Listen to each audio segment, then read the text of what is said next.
Item ಯಾವುದೇ ಇರಲಿ try ಮಾಡಿ ಆಚಿ ಚಿಕನ್ ಮಸಾಲಾ. ರಾಜ್ಯದಲ್ಲಿ ಬೈ ಎಲೆಕ್ಷನ್ ಅಖಾಡ ರಂಗೇರಿದೆ. ಮತ್ತೊಂದು ಕಡೆ ದಾವಣಗೆರೆ ಕಣದಲ್ಲಿ ಸಾದಿಕ್ ಅವರು ಇಷ್ಟು ದಿನ ಮಾಡಿದ್ದು ಡ್ರಾಮಾನ ಅನ್ನುವಂತ ಪ್ರಶ್ನೆ ಕಾಡ್ತಾ ಇದೆ. ಕಾಂಗ್ರೆಸ್ ಬಂಡಾಯ ಸ್ಪರ್ಧಿಯಾಗಿ ಕಣಕ್ಕಿಳಿದು ಆಟ ಆಡಿದ್ರ? ಅಖಾಡದಿಂದ ಹಿಂದೆ ಸರಿದ ಸಾದಿಕ್ ಪೈಲ್ವಾನ್ ಅವರ ಲೆಕ್ಕಾಚಾರ ಏನು?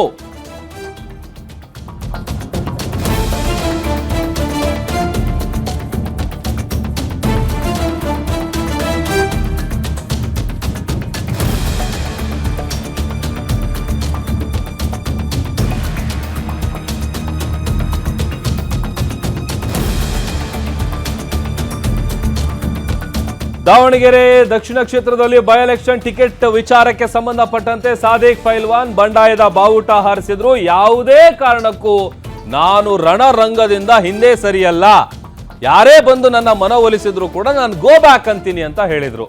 ಅದೊಂದ್ ಕಡೆ ಯೂ ಟರ್ನ್ ಹೊಡೆದಿದ್ದಾರೆ. ದಾವಣಗೆರೆ ಕಣದಲ್ಲಿ ಸಾದಿಕ್ ಅವರು ಮಾಡಿದ ಇಷ್ಟು ದಿನ ಏನದು ಡ್ರಾಮಾನ? ಕಾಂಗ್ರೆಸ್ ಬಂಡಾಯ ಸ್ಪರ್ಧಿಯಾಗಿ ಕಣಕ್ಕಿಳಿದು ಆಟ ಆಡಿದ್ರ? ಅಖಾಡದಿಂದ ಹಿಂದೆ ಸರಿದಿರುವಂತ ಸಾದಿಕ್ ಪೈಲ್ವಾನ್ ಅವರ ಲೆಕ್ಕಾಚಾರ ಏನು?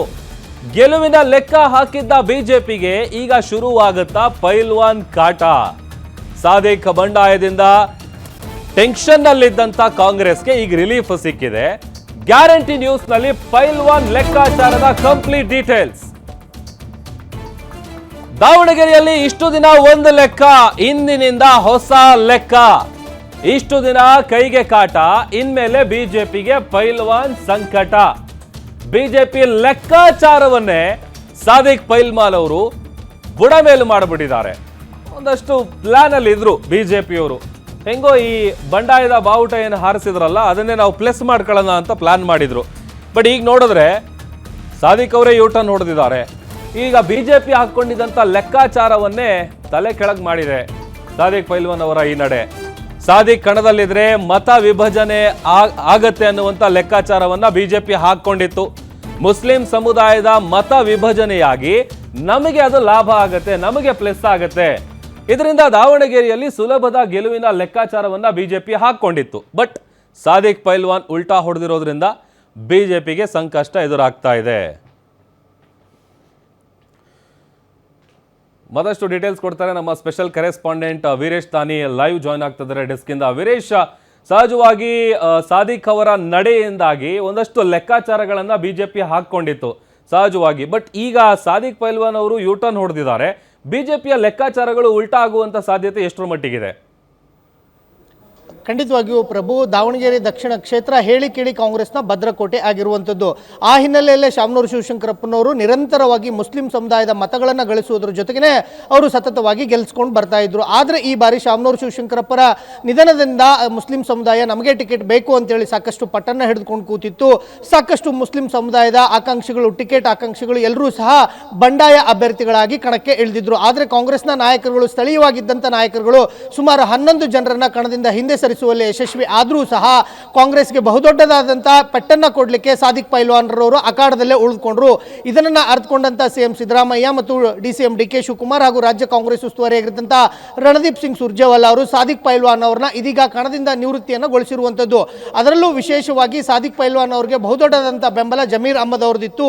ಯಾಕಂತಂದ್ರೆ ಮುಸ್ಲಿಂ ಸಮುದಾಯಕ್ಕೆ ನಮ್ಮ ಧರ್ಮಗಳು ಟಿಕೆಟನ್ನು ಕೊಡಿಸಲೇಬೇಕು ಅಂತ ಹೇಳಿ ಜಮೀರ್ ಅಹಮದ್ ಅವರಿಗೆ ಒಂದು ತಾಕೀತನ್ನು ಮಾಡಿದ್ರು. ಆ ಹಿನ್ನೆಲೆಯಲ್ಲಿ ಸಾದಿಕ್ ಪೈಲ್ವಾನ್ ಅವರ ಬೆಂಬಲಕ್ಕೆ ಜಮೀರ್ ಅಹಮದ್ ಅವರು ನಿಂತ್ಕೊಂಡಿದ್ರು. ಆದರೂ ಸಹ ಸಾದಿಕ್ ಪೈಲ್ವಾನ್ ಅವರನ್ನ ಕಣದಿಂದ ಹಿಂದೆ ಸರಿಸುವಲ್ಲಿ ಇದೀಗ CM Siddaramaiah, DCM DK Shivakumar ಅವರು ಯಶಸ್ವಿ ಆಗಿದ್ದಾರೆ. ಯಾಕಂತಂದ್ರೆ ಸಾದಿಕ್ ಪೈಲ್ವಾನ್ ಅವರು ಒಂದು ವೇಳೆ ಕಣದಲ್ಲೇ ಉಳಿದುಕೊಂಡಿದ್ದರೆ ಕಾಂಗ್ರೆಸ್ ಗೆಲುವಿಗೆ ಬಹುದೊಡ್ಡದಂತ ಪೆಟ್ಟನ್ನು ಬೀಳ್ತಾ ಇತ್ತು. ಯಾಕಂತಂದ್ರೆ ಕ್ಷೇತ್ರದಲ್ಲಿ 75,000 ರಿಂದ 80,000 ಮುಸ್ಲಿಂ ಸಮುದಾಯದ ಮತಗಳಿವೆ. ಅವರೆಲ್ಲರೂ ಸಹ ಒಗ್ಗಟ್ಟಾಗಿ ಒನ್ ಸೈಡ್ ಓಟನ್ನು ಏನಾದರೂ ಮಾಡಿದ್ರೆ ಬಹುದೊಡ್ಡದಾದಂಥ ಪೆಟ್ಟು ಮತ್ತು ಕಾಂಗ್ರೆಸ್ಗೆ ಹೀನಾಯವಾದಂಥ ಸೋಲು ಆ ಕ್ಷೇತ್ರದಲ್ಲಿ ಕಂಡುಬರುವಂಥ ಸಾಧ್ಯತೆಗಳು ಇರೋ ಹಿನ್ನೆಲೆಯಲ್ಲೇ ಸಿಎಂ ಸಿದ್ದರಾಮಯ್ಯ ಮತ್ತು ಡಿಸಿಎಂ ಡಿಕೆ ಶಿವಕುಮಾರ್ ಇದೀಗ ಆಪರೇಷನ್ ಯಶಸ್ವಿ ಮಾಡಿ ಸಾದಿಕ್ ಪೈಲ್ವಾನ್ ಅವರನ್ನ ಕಣದಿಂದ ನಿವೃತ್ತಿಯನ್ನು ಮಾಡಿರುವಂಥದ್ದು. ಆದರೆ ಸಾದಿಕ್ ಪೈಲ್ವಾನ್ ಅವರು ಕಣದಲ್ಲೇ ಉಳಿದಿದ್ರೆ ಬಿಜೆಪಿಗೆ ಬಹುದೊಡ್ಡದಾದಂಥ ಪ್ಲಸ್ ಆಗ್ತಾ ಇತ್ತು. ಯಾಕಂತಂದ್ರೆ ಮುಸ್ಲಿಂ ಮತಗಳು ವಿಭಜನೆ ಆಗ್ತಾ ಇತ್ತು. ಹೀಗಾಗಿ ಈ ಬಾರಿ ಬಿಜೆಪಿಗೆ ಒಂದು ಪ್ಲಸ್ ಪಾಯಿಂಟ್ ಆಗುತ್ತೆ ಅನ್ನೋ ಒಂದು ನಿರೀಕ್ಷೆಯಲ್ಲೇ ಬಿಜೆಪಿ ಅಭ್ಯರ್ಥಿ ಮತ್ತು ಬಿಜೆಪಿ ನಾಯಕರುಗಳು ಎಲ್ಲರೂ ಸಹ ಆ ಉತ್ಸಾಹದಲ್ಲಿದ್ದರು. ಆದರೆ ಇದೀಗ ಸಾದಿಕ್ ಪೈಲ್ವಾನ್ ಅವರು ಕಣದಿಂದ ನಿವೃತ್ತಿ ಹೊಂದಿರೋದ್ರಿಂದ ಬಿಜೆಪಿಗೆ ಮತ್ತೆ ಯಥಾವತ್ತಾಗಿ ಮೊದಲಿನಿಂದನೂ ಸಹ ಫೈಟ್ ಮಾಡಬೇಕಾದಂಥ ಅನಿವಾರ್ಯತೆ ಎದುರಾಗಿದೆ.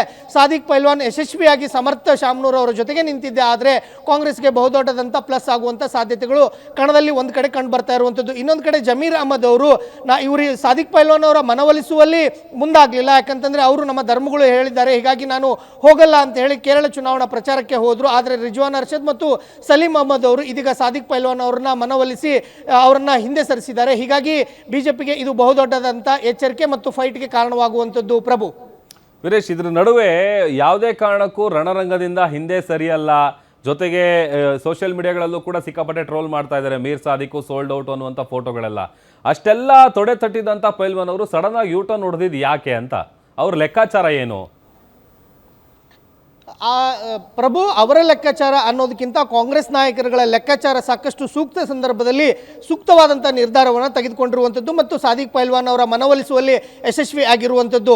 ಸಲೀಂ ಅಹಮದ್ ಮತ್ತು ರಿಜ್ವಾನ್ ಅರ್ಷದ್ ಅವರು ಸಾದಿಕ್ ಪೈಲ್ವಾನ್ ಅವ್ರನ್ನ ಭೇಟಿಯಾಗಿ ಸಂಧಾನಕ್ಕೆ ಹೋದಂಥ ಸಂದರ್ಭದಲ್ಲಿ ಇಡೀ ರಾತ್ರಿ ಅವರ ಕುಟುಂಬದವ್ರನ್ನ ಮನವೊಲಿಸಿ ಕಾಂಗ್ರೆಸ್ ಬೆಂಬಲವಾಗಿರಬೇಕು. ಯಾಕಂತಂದ್ರೆ ಮುಸ್ಲಿಂ ಸಮುದಾಯ ಯಾವತ್ತಿಗೂ ಸಹ ಕಾಂಗ್ರೆಸ್ ಪರವಾಗಿರುವಂಥದ್ದು. ಹೀಗಾಗಿನೇ ನೀವೆಲ್ಲರೂ ಸಹ ಸಾದಿಕ್ ಪೈಲ್ವಾನ್ ಅವರನ್ನ ಮನವೊಲಿಸಿ ಅಂತೇಳಿ ಅವರ ಕುಟುಂಬದವರ ಬಳಿ ಮನವಿಯನ್ನು ಮಾಡಿಕೊಂಡ್ರು. ಅದಾದ ಬಳಿಕ ಸಾದಿಕ್ ಪೈಲ್ವಾನ್ ಅವರನ್ನ ನೇರವಾಗಿ ಸಿಎಂ ಸಿದ್ದರಾಮಯ್ಯನವರ ಬಳಿ ಕರೆತಂದ ನಂತರ ಈ ಸಂಧಾನ ಯಶಸ್ವಿ ಆಗಿರುವಂಥದ್ದು. ಯಾಕಂದರೆ ಸಾದಿಕ್ ಪೈಲ್ವಾನ್ ಒಂದು ವೇಳೆ ಕಣದಲ್ಲೇ ಉಳಿದಿದ್ರೆ ಕಾಂಗ್ರೆಸ್ಗೆ ಬಹುದೊಡ್ಡದಂಥ ಪೆಟ್ಟಾಗ್ತಾ ಇತ್ತು. ಆ ಹಿನ್ನೆಲೆಯಲ್ಲೇ ಇದೀಗ ಕಾಂಗ್ರೆಸ್ ನಾಯಕರುಗಳು ಆ ಮುನ್ನೆಚ್ಚರಿಕೆಯನ್ನು ಅರಿತುಕೊಂಡೇ ಈ ಆಪರೇಷನ್ ಮಾಡಿ ಯಶಸ್ವಿ ಆಗಿರುವಂಥದ್ದು. ಪ್ರಭು, ಓಕೆ, ಥ್ಯಾಂಕ್ ಯು ವೀರೇಶ್, ನೀವೆಲ್ಲ ಡೀಟೇಲ್ಸ್ಗಾಗಿ.